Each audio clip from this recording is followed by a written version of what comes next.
Happy Holy Day, everyone. It's Sunday. However, I want to talk about something interesting that I've noticed. So, there's a reason why people can't decide on how an idea works. Okay, you might be kind of confused on what I'm trying to say, but let's take masculinity as an example. Right now, for a good amount of years, I would say for around 10 years, we lost traditional masculinity. Maybe for more than that. I don't know how long, but we lost traditional masculinity, which meant people were unaware of how it felt like to be a man. And I would say I'm unaware as well, right? But in 2022, the term masculinity started to be propped up and people started to talk about it. Okay. Um, but here's the problem. They were trying to get back traditional masculinity, right? But the form that it turned into, right, that they presented it as was not traditional. It promoted playboyism, materialism, the obsession of wealth. You know, are those things masculine? They're not. They're very artificial and new. You know, materialism is actually a Babylonian thing, if you know what I'm talking about by using that term. Uh, it's not actually something that, you know, is core to masculinity. Okay. And they'll compare it to these kings, which had these harems and everything. They'll compare it to this and that, but it's still not masculine because that was something that was very scarce to the point where only a handful of people in those empires had that, right? And I'm bringing this up because I was watching a video by this fighter, right? You've probably watched him before. He's very calm, collected. I like his stuff. But in his video, when he was comparing two different fighting styles, calling striking effeminate and wrestling masculine, the thing he said about masculinity, how you can fool people into thinking you're masculine through your appearance, right? Your height, your voice, your muscle, but you're not truly masculine, right? Because the core essence of masculinity is to just do things, right? For example, you could be a farmer and you could, you know, wake up, plow the fields, do all this hard laborious work, but once it hits 4 p.m. and you're done, you have to go train. You do it anyway, despite the fact that you don't feel like it, right? And this is interesting because you see a lot of, I guess these club types with muscle, they're tall, they look intimidating, but they're always sat there being like, I'm going to put this off and I'm going to do some hedonism. I'm going to put on a movie, this and that, finding excuses to not do the labor, the work, which is interesting because here's the thing, our modern perception of masculinity isn't actually what it's supposed to be. All right. Because the modern kind of, where the Overton window shifted our views, it confused a lot of us, right? And this made me think, okay, so if masculinity itself is changed to be false and artificial now, then how confused are we on everything else? Okay, because we certainly are confused about masculinity, right? Very confused about it. It's not just an aesthetic, it's not just an appearance, it's not just a thing that you intimidate people with. It's not just bravado, it's the ability to not care and to just do, okay, to wake up and do things. But what else? And then I started researching fighting styles because in the future I'm going to try to learn how to fight. Okay, I think it's very important, especially because this country is about to go down into hell, unfortunately. But then I got introduced to Krav Maga, or whatever you want to call it. Don't know what that is. It's a fighting style. It's multiple different was basically created by an Israeli guy who blended in multiple different fighting techniques and put it into one. So it's very, in itself, it's very artificial. But the reason why they use it in the military is to promote aggression. There you go. I can't speak. It's to promote aggression, you know, and that's how they advertise it as. However, people now think that Krav Maga is how you defend yourself against knives, and you'll be fine against knives. But here's the thing: they've lost the realization, the piece of wise knowledge that their ancestors knew about, right? Because they had to go fight in wars with sword. Um, that if you go in there and you're like, I don't know what to do, I'm going to fight a guy with a knife, he'll stab you. You can't escape from that if you're going to fight someone with a knife, and you're probably going to die. But where does that realization come from? Where does that false sense of arrogance come from? It comes from a confused kind of, what's the word? Starts with an I. Ignorant. A very ignorant way of looking at things. And that's what plagues modern people. Okay. So now we're on to the actual topic of ignorance. Okay. We don't know anything these days. I'm just going to be truthful. We do not know anything. Not a single thing. All right. We don't know anything about traditional morals. We don't know anything about masculinity, or, we might not know things about fighting, right? The world is more complex than we think it is. However, we go into it, with all these different expectations that are wrong, simply because someone advertised it as being this grandiose thing. All right. Take the gym for an example. There was this recent situation going on where you have this guy comparing how he looked without the gym and how he looks now. And they're talking about how women were actually more attractive, were actually more attracted to him not having muscle, right? The reason why I'm talking about this is because we've been sold a lie that muscle actually makes us more attractive, but really it's a superficial element, okay? A superficial element. And thus, we end up having different expectations, okay? And that creates a lie, a big lie. Because once again, if you have muscle but you act effeminate, right, in your attitudes, right, you don't do work, you don't do anything that's hard. The hardest thing you do is the gym. You don't do cardio. Get on the treadmill, you loser. I'll admit my cardio. I need to do more. I mean, I'm not. I shouldn't make excuses. I'm not going to make an excuse to you. Anyway, um,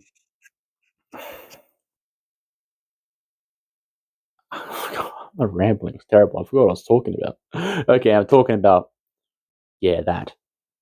Um, if you act effeminate anyway, despite the fact that you have muscle, you have facial hair, chest hair, you look like you have high testosterone, women are gonna realize that and they're gonna be like, I can't trust this guy. He's putting on a facade. Um, but yeah, uh, that's another example of mass confusion and ignorance. You know, this made me think, like, we have such high expectations of everything nowadays, and this is the worst time to have those expectations, because no one can get the thing that everyone wants, right? Especially in a day and age where resources are so scarce. Okay. Now, I do agree with making tons of money because you have no choice at this point. If you want to get a house, marry someone and live in a house together, you're going to have to make a lot of money. Okay. But don't aim to be a billionaire. All right. And I guess this is the same with relationships. Now, I've always been a proponent of avoiding, you know, degenerate women, because I don't know about you, but I always feel a sense of mistrust with women that, you know, they they kind of obsess over multiple different men, poster boy wars. I, you know, but when discussing this, people seem to go over the top. They must have all these different traits, but that's impossible. Don't you know what love actually is? Romance isn't a thing where a man gets a perfect girl. Romance is when two people build a relationship that gets to marriage. Now they're working together to have a kid, right? And they're going through all these different obstacles, right? They almost broke up, they almost divorced, but they're still together because they have trust in themselves. Okay? Now imagine you're trying to do that with a perfect woman. All right. In fact, do this thought experiment with me. Do this thought experiment with me. If you found the perfect woman that had all the traits you wanted, okay, I want you to do this. How long would you last with her? I don't think you would last very long. Now, why do I think that? Because let's say, let's take me for an example. I'm very, I just obsess over topics, and that's the only thing I can talk about, really. I'm very autistic. Um, you know, so really, my match for a woman would be someone who would listen. Okay. Now imagine if I get a woman that's not interested at all. Her personality is more about the stimuli. It's not gonna we're not gonna last. Even if she's the person I'm looking for, she's not gonna last very long. Um and that's an example of mass Zoomer confusion. Okay. Why are we aiming so high when we can get so little? Okay. We need to start going back to the baseline and not going too low because you don't want to, you have desire like I do. Like we all have desire, hence why we're watching self-improvement videos every day. But you need to kind of bring it down, bring it back down, you know, and kind of realize that what you can get might be more valuable than what you want. Okay. Now you could say this is just another man. You can say that this is just, another man's trash, is another man's treasure, but that's not what I'm trying to say. Um, if you have this, you're a fine guy. You can get resources that you want. You can attract a good amount of women. You can make a good amount of progress. You should initially aim, like set the bar somewhat low, okay? Because we live in a world where everything is so scarce that you're better setting the bar somewhat low. Of course, not low to the point where you know you end up sabotaging your future life because you married like a woman that you can't trust, or maybe you went in the wrong direction. I don't know. But when it comes to setting the bar low,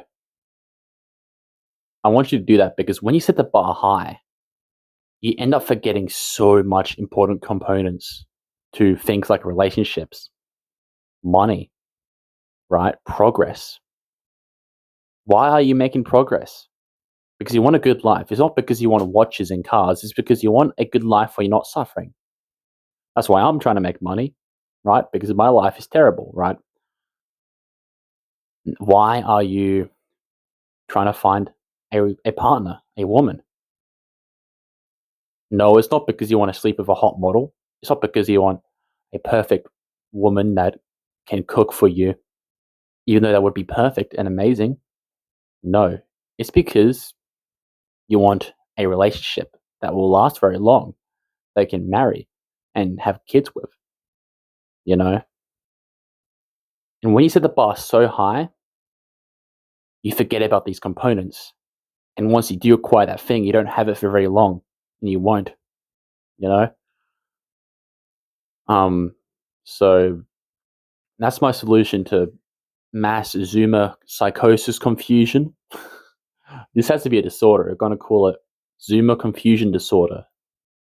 Um, where We have this high expectation because our thoughts about something is morphed. That's what I want you to do though. Lower the bar and aim for anyone that can fulfill those components, the natural components of what you're doing. And this isn't just relationships and money, right?